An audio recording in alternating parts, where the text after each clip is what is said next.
Insemmilkom, għalkom għal dan l-ewwel programm ta' din is-sena mis-sensiela Globalist. Dan tal-lum huwa programm importanti ferm għal kull wieħed jisma'. Dak li ser jingħad illum forsi ħajkun diffiċli għal ħafna minnkom biex niżluh u taċċettaw bħala verità. Iżda bqgħu ċerti li dak li ser jingħad huwa verità u mhux istorja fantaxxjentifika. Stramba kemm stramba u morra kemm morra il-verità, din hija verità. Verità li l-ebda stazzjon tal-medja, partit politiku, deputat ta' xi partit jew saħansitra gvern qatt mhu se jgħidilkom. Is-sistema kollha politika u anke hekk imsejħa reliġjuża li qed ngħixu fiha llum il-ġurnata hija totalment falsa u korrotta. Fil-fatt l-istorja kollha ta' din id-dinja li ġiet malmaljenna tul ħajjitna hija kitba u inventata minn dawk li llum għadhom jikkmandaw fuqna.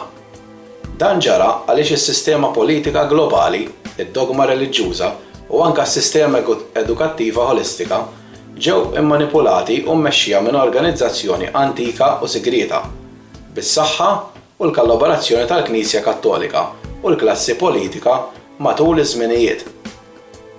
Illum din l-organizzazzjoni segreta taħdem minn wara diversi gvernijiet, minn wara diversi organizzazzjonijiet non-governattivi, minn wara l-medja u ma' kapijiet ta' diversi reliġjonijiet u stati sabiex tmexxi l-aġenda imsejħa New World Order li ġiet infassla sabiex tikkonsolida kontroll totali fuq id-dinja u l-popli tagħha.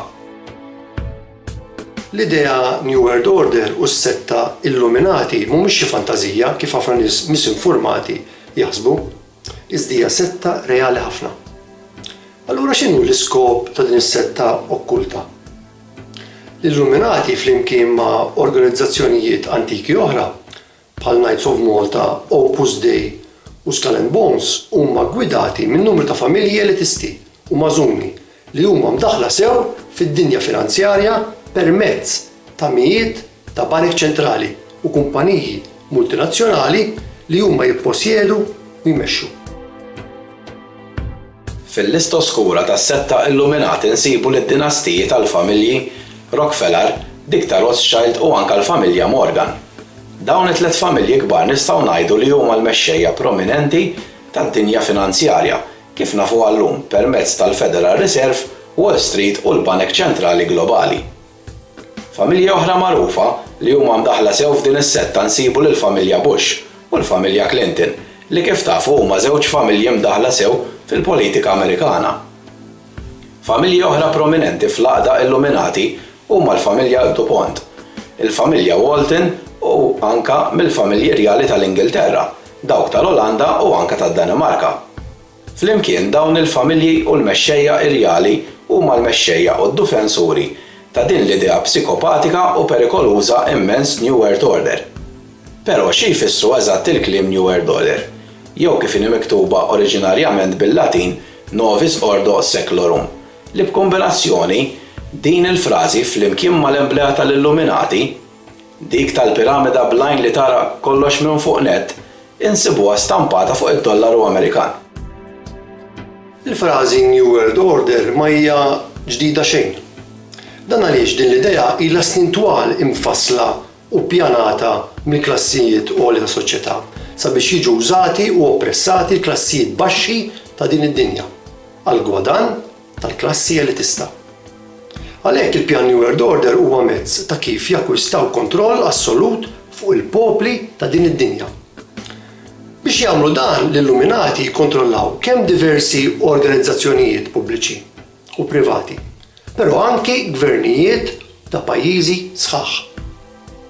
Permezz tal-kontroll tagħhom fuq il-flus huma jistgħu jixtru lil min iridu u meta jridu, speċjalment bosta politikanti folozz u rejba.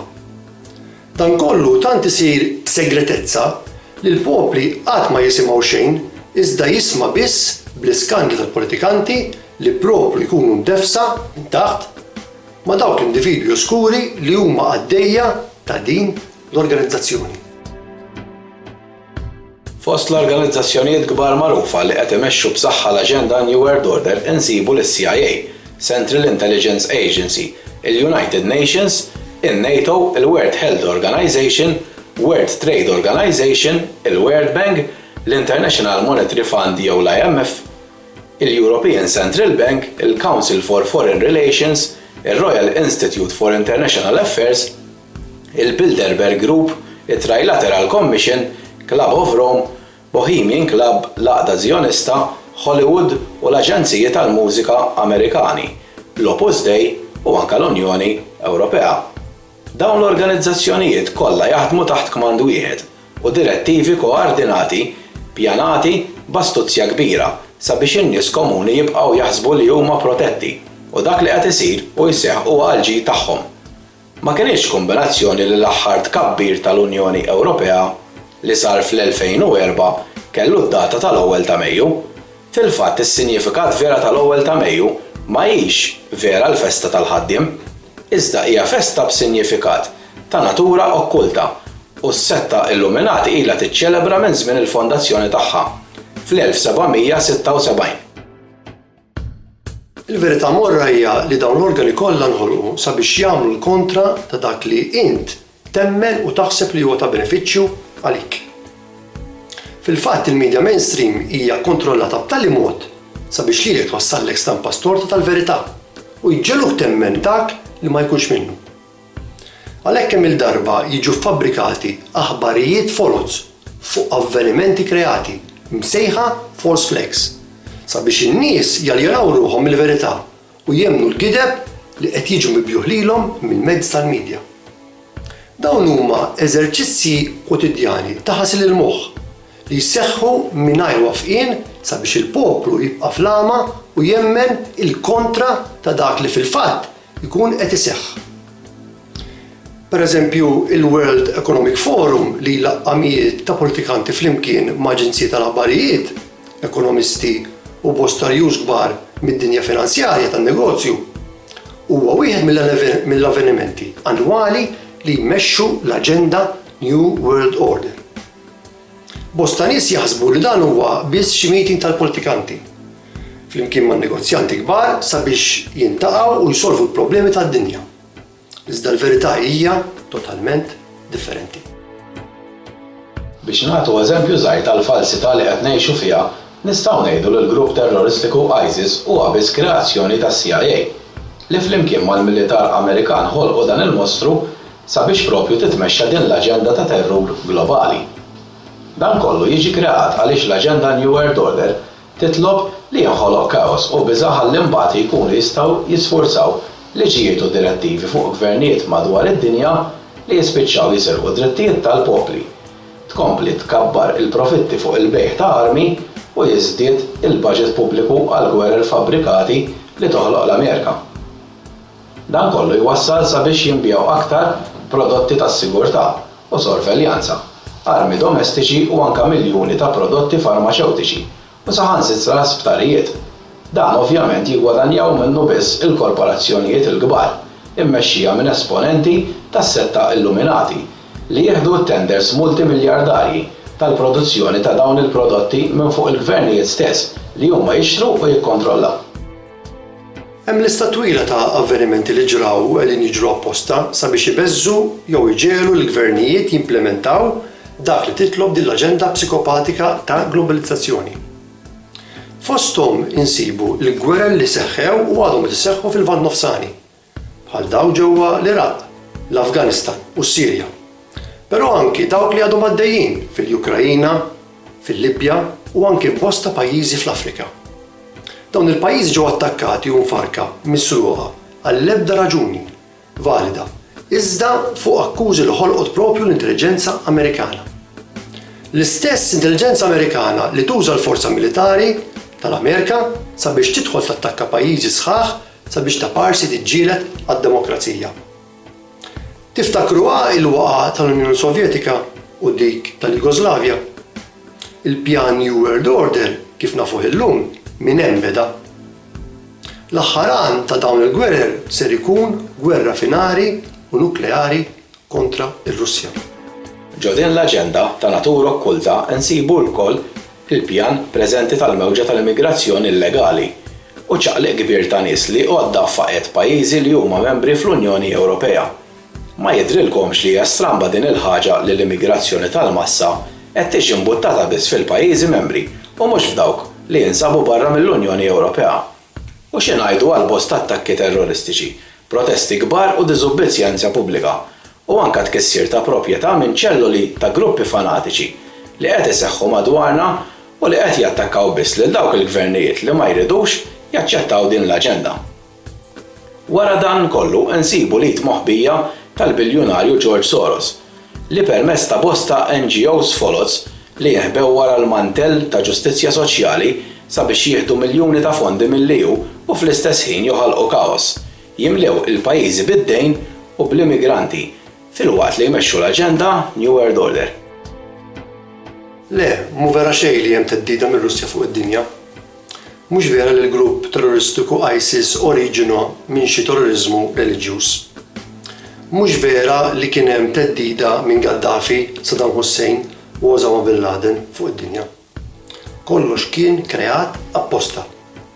Bħalma kienu kreati apposta l-kriżijiet ekonomiċi tal-2008, in-narrattiva tat-tibdil fil-klima u anke diversi diżastri naturali li qed iseħħu madwarna. Il-manipolazzjoni fil-prezzijiet taż-żejt, il-waqa ta' Twin Towers fl-2001, il-kreazzjoni tal-EU u tal-Euro, ir-rivoluzzjonijiet fl-Eġittu u fil-Ukrajina, fit-Tunezija, fiċ-Ċili, fil-Brażil u fl-Arġentina u anke tsunami fil-Ġappun fl-2011 u bosta avvenimenti oħra li għadhom għaddejjin bħalissa bħal pereżempju l-eżerċizzi ta' spruzzar ta' kimiċi fl-atmosfera jew kif nafuhom chemtrails mill-militar Amerikan. Però l-anaħħali ta' din l-aġenda huwa li twassal għal povertà assoluta fuq il-popli u tagħti kontroll u poter fuq skala globali lil pon familji elitisti. Dan kollu sabiex ftit familji triljonari u fanatiċi li għandhom ossessjoni kbira ta' kontroll u poter assolut fuq id-dinja ikunu venerati bħala allat. Dan huwa l-veru sinifikat tal-kelma globalizzazzjoni, il-kontroll assolut tad-dinja minn ftit familji psikopatiċi u anke dawk irjali li bis-saħħa ta' bosta politikanti rajba jmexxu lilna fejn jridu huma. U sabiex din is-setta taħbi il-vera intenzjonijiet mal-inni tagħha timbotta diversi organizzazzjonijiet minn taħt sabiex jipparteċipaw f'eżerċizzji filantropiċi.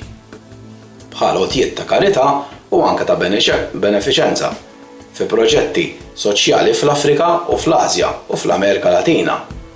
U anke għaqdiet folos li ta' parsi jiġġieldu għad-drittijiet tal-minuri, meta fil-fatt hemm bosta provi li din is-setta hija kemm razzista kontra l-fqar u anke tabbuża mit-tfal.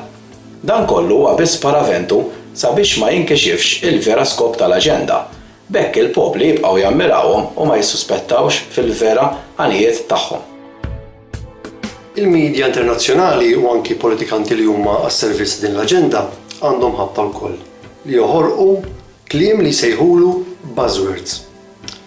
Kliem bħal fake news, racist, xenofobiku, conspiracy theorists u kliem ieħor li kollu lan li jitfadel l-ikraħ fuq kull min jipprova jikxef il-verità. Dawn il-buzzwords jintużaw fuq kull min ma jaqbilx li jmexxi l-aġenda New World Order u d-dottrina faxxista tal-Illuminati. Din l-aġenda u l-buzzwords jitmexxew mill-medja mainstream permezz ta' preżentaturi, ġurnalisti u anke politikanti li huma s-servizz totali ta' din l-aġenda. Huwa importanti li nifhmu wkoll li minn dawn l-avvenimenti li seħħu kien fuq skala globali u anke fuq dik lokali, numru ta' individwi mingħajr skrupli qegħdin jagħmlu profitti kbar finanzjarji minn fuq il-miżerja ta' ħaddieħor. Għalhekk dak li qed naraw iseħħ madwarna llum taħt forma ta' gwerer qtil ta' nies innoċenti, kreazzjoni ta' viruses, diżordni soċjali, protesti pubbliċi, korruzzjoni politika, terrorizmu, skjavitu, prostituzzjoni, pedofilija, ħasil ta' flus, traffikar ta' nies, traffikar ta' narkotiċi, manipulazzjoni minn aġenziji finanzjarji u dawk tal-medja globali, manipulazzjoni fuq il-prezz taż-żejt u saħansitra anke manipolazzjoni minn gvernijiet fuq il-popli tagħhom. L-aġenda neoliberali li tinsab fl-ideoloġija tal-New World Order tabboġġa biss lil dawk il-leaders ta' partiti politiċi li jiġu magħżula esklusivament sabiex iservuha. Però jeħtieġ insemmu wkoll li l-aġenda New World Order tasal ġewwa darkom mingħajr ma intom tafu. Ta' kuljum permezz ta' aġenziji u stazzjonijiet tal-ħabarijiet globali, fosthom dawk Amerikani u anke Ewropej. Propju għaliex dawn l-istazzjonijiet huma mmexxija minn nies appuntati apposta sabiex iwasslu messaġġ stort u stejjer fażulli. Diffiċli biex temmenux. Fost dawn l-istazzjonijiet u l-aġenziji tal-aħbarijiet li qed imexxu din l-aġenda globali insibu l-CNN, Reuters, Fox News, CBS, ABC, NBC, BBC, Sky News, Al Jazeera, Euronews, Rai u bosta stazzjonijiet oħra li mbagħad stazzjonijiet lokali madwar l-Ewropa, inklużi anke tagħna, jirrepetu kollox lilna. L-aġenda New World Order li kien semmi l-President George Bush Sr.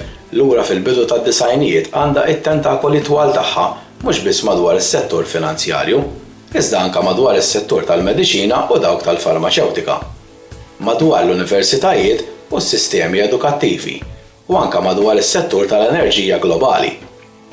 Dan qed iwassal sabiex l-aġenda neoliberali ta' New World Order tinfirex f'kull settur possibbli. Fis-settur tal-edukazzjoni dan iwassal sabiex jiġu kkondizzjonati l-imħuħ tal-istudenti mingħajr ma huma stess jintebħu. Għalhekk meta jiggradwaw huma jkomplu imexxu l-istess aġenda li forsi tkun tagħhom xi ċertifikat, diploma jew degree bħala permess biex jagħmluh. Ovvjament, bosta studenti antiki li llum saru għalliema u li segwew din it-tip ta' sistema edukattiva u għalhekk mingħajr ma jafu mxew fuq l-aġenda New World Order. Ma kellhomx triq oħra li jgħaddu dik l-informazzjoni kollha li huma kienu tagħmlu fuqha lill-istudenti li huma qed jagħmlu llum. Biex nagħtu eżempju żgħir, bosta ekonomisti madwar id-dinja tgħallmu fuq ċertu dottrina ekonomika ta' persuni bħal Adam Smith, David Ricardo u Milton Friedman li xxaqleb aktar lejn libertà assoluta favur il-privat u l-profitti kbar li huma jagħmel li mbagħad ta' parsi jkunu l-benefiċċju tal-pubbliku permezz dik li msejħa trickle-down economy. Din hija kitba approvata minn bosta ekonomisti oħra li ma jaqblux mad-dottrina neoliberali. L-isfortuna hija li bis-saħħa ta' din id-dottrina edukattiva u kontinwa li qed tkompli tikkondizzjona l-aġir tal-istudenti tagħna qed twassal sabiex ħafna gradwati ma jintebħux li qed jmexxu l-aġenda malinna għas-setta illuminati. Allura x'inhu r-riżultat ta' dan kollu? Permezz ta' din l-aġenda qegħdin naraw kif illum pajjiżi kbar li dar ikonna nafuhom bħala pajjiżi ekonomikament b'saħħithom qegħdin jintlew bid-dejn li ma jistgħux iħallsu lura. Dan qed iwassal sabiex jintafa' piż dejjem akbar taħt forma ta' taxxa fuq il-popli. B'hekk il-poplu qed jitlef dejjem aktar is-saħħa finanzjarja tiegħu u l-gvern stess jkollu bil-forsi jbieħ l-assi pubbliċi u l-art ta' pajjiżu lil kumpaniji privati barranin li minn taħt jkunu l-proprjetà tal-istess korporazzjonijiet multinazzjonali immexxija minn membri tal-istess setta. Dan kollu rajni jiġri anki f'Malta stess f'dawn l-aħħar 25 sena permezz ta' beħ sfrenat ta' kumpaniji pubbliċi u anke art pubblika lil privat. Dan kollu jfisser li permezz din is-sistema maħtufa u mmexxija minn setta u forza malinna l-ideoloġija New World Order qed jirnexxiela bis-saħħa ta' misinformazzjoni u xiri ta' politikanti korrotti li tikkondizzjona mhux biss ċittadini ta' pajjiż iżda anke ekonomiji u kulturi sħaħ sabiex fl-aħħar nett is-settur pubbliku jiġi ingojjat mill-privat. Ifisser li l-poplu jispiċċa jitlef ġidu, artu, l-identità u l-kultura tiegħu. Dan huwa xenarju ikraħ ta' skjavitu soċjali għalli ċittadin ma jifdallux aktar saħħa u protezzjoni f'pajjiżu stess. U għallum se jkunu nifquaw. Sakemm nerġgħu nintaqgħu fuq programm ieħor mis-sensiela Globalist, jiena Robert Henry Buġejja flimkien ma' Malcolm Sejkel insemmulkom.